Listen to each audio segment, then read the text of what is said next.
I'm Jonathan Boynton-Lee. I'm an actor, TV presenter, and filmmaker. Photography plays a huge role in my life. Being a creative, being a filmmaker, I'm always looking at things through a lens, like how would I frame this, how would I shoot this? Not so much photography, but more film. So it's nice now to be on the photography side of things and think about how you can control light and control settings and manipulate a situation to look the way you want it to look. Behind a video camera, a lot more experience than a stills camera. That's what the DOP is for. We tell them what we want and they do the settings and the lightings and the apertures and all of that stuff for us.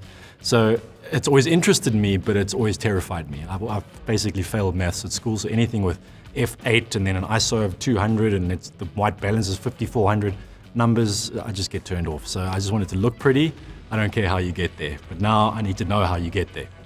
There are a number of reasons why I entered. I'm a creative at heart. I live life through a lens. So this was just an amazing challenge for me now to actually really learn the intricacies of camera and how it works. Being able to take the perfect picture. I mean, what an awesome experience that's going to be. The challenges. I'm clearly a sucker for reality shows. The last one I was like, I'm not doing another one, and here I am again. So I clearly love the thrill of it. I love the challenge. I'm looking forward to just becoming better in every way possible.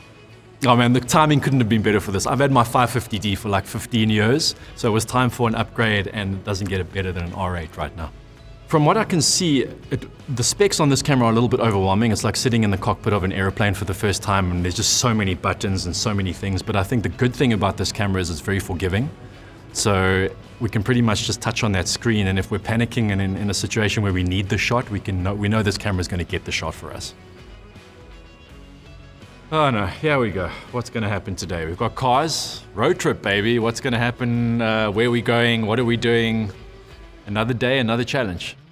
Landscape photography I've done many times on my cell phone. When I hike, when I travel, obviously I've got my little phone with me. Never on a fancy camera like we've got now. So the settings have never been an issue for me. It's always been automatic. Take out the phone, snap, and you've got your picture. This is a whole new ball game for me. Science fiction, that is my least favorite film genre. Like, if I had to choose one genre to not shoot, it would be science fiction. Visually, I immediately picture Star Wars, which just puts me off completely because I've never made it through even one Star Wars movie. So I guess aliens, UFOs, those pew-pew things that shoot like lasers and stuff, I don't know. I'm very unfamiliar with the science fiction territory. The challenge is a science fiction landscape, which we then have to superimpose a high-end model into, whatever that means. It was only a matter of time before we were going to have to manipulate a photo and do some fancy editing. There's serious pressure with the fact that it's two challenges in one, because you can't I feel like you need to nail both challenges. It's not one of those where you can do the one average and then pick it up on the other one, because it just won't gel. So it has to be on the same par, so you have to up your game in both challenges, whereas in previous episodes we've been able to kind of save ourselves in the second challenge. I feel like this is two challenges, but it's one challenge. 90 minutes sounds like a long time, but if you know Joburg traffic during load shedding, it's nothing. It's going to go like that, because we also need to shoot during that time. So I'm allowing half an hour travel either side and then half an hour to shoot. That's the ideal sweet spot, I think, for this challenge.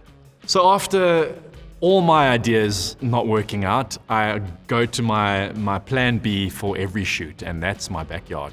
So I get to my apartment, dying for a coffee, but there's no time, so we don't even get to go in the gate. We head straight into the nature reserve surrounding my property. There's a mountain that's been blasted, and the rock is kind of exposed and looks like another planet. And then there's almost like this concrete manhole thing. So I'm thinking, if I'm going to be using a spaceman or an alien or something, they can almost come out of this manhole, and then the backdrop of the rocks is pretty cool because it looks like another planet. So that's where my head's at the moment.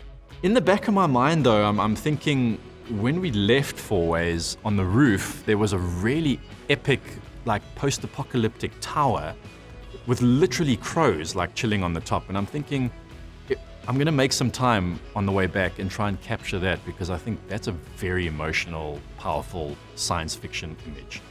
I'm really loving this tower. It's got all the elements I need for a powerful landscape photograph. Why did I go home? In edit, I'm immediately leaning towards the post-apocalyptic tower. We make it black and white, and it just looks, with those crows and the mist, what looks like mist, it's probably just pollution, I don't know what it is.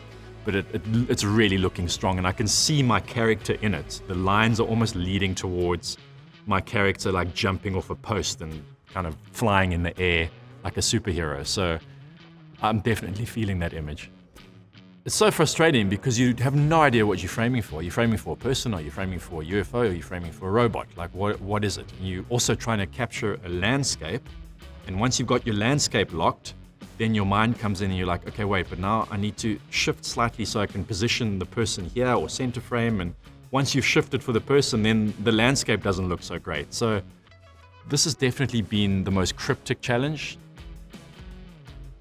I've worked with green screen before, but obviously video, which is very different. I feel like the photography green screen is going to be a lot more forgiving, which is going to work in our favor.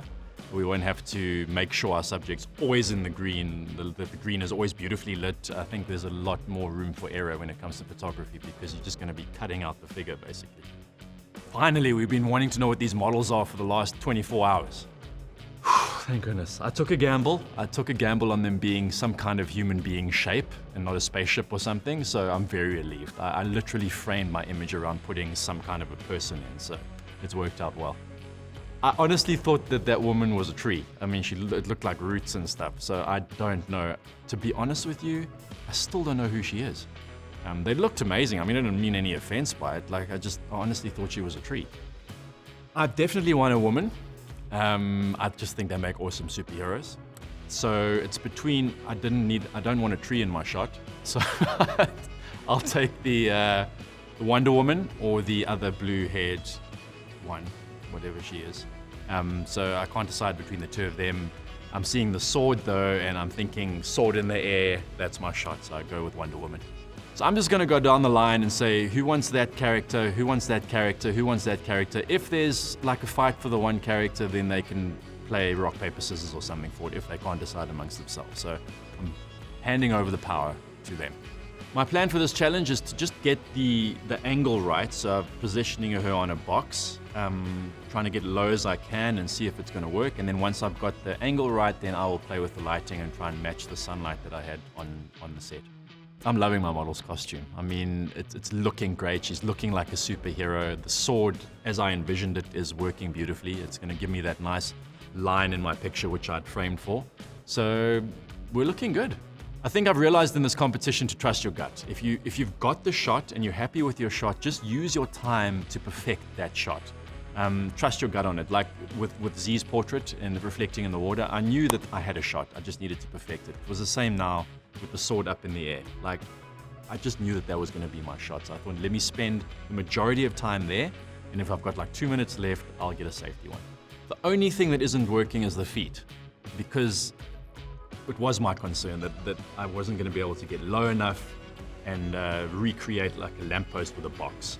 So it's not a big issue, because what worked in my favor was my lamppost had a light underneath what actually looks like a grid that you can see through.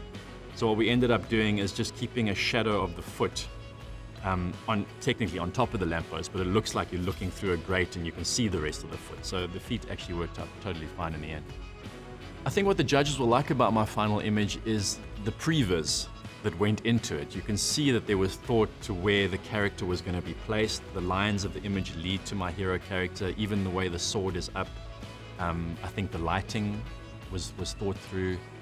The whole story, which they love so much, is told. So I think it ticks all the boxes. I'm hoping they see that.